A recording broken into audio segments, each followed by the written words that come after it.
أشهى وأطعم الأكلات اللي أنا لو أكلت منها كل يوم مش ممكن أزهق منها.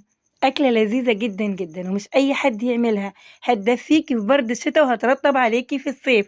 يعني الأكلة دي يا جماعة بتمشي معاكي صيف وشتاء، مش بقول لكم من أطعم وأشهى الأكلات. ويا سيدي يا سيدي على أطعم بصارة، أكلتنا النهاردة اقتصادية وبتكفي من الحبايب 100. ويا سيدي يا سيدي على الجمال، طعمة طعمة يا بنات.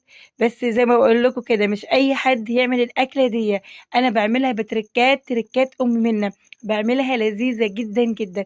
لو حابة تتعرفي على الأكلة الجميلة دي تعالوا ادخلي معايا الفيديو بس تشاهديه من أول خطوة لآخر خطوة علشان مفيش أي حاجة تفوتك من الفيديو بتاعنا. طبعا الأكلة بتاعتنا البصارة من أشهى وأطعم وألذ الأكلات. معايا نص كيلو من البصارة، غسلته يا بنات كويس قوي تحت مية جارية تحت الحنفية، وهنسيبه لغاية لما يغلي وبعدين هنضيف له حاجات تانية هقولكوا عليه، خليكم موجودين في الفيديو.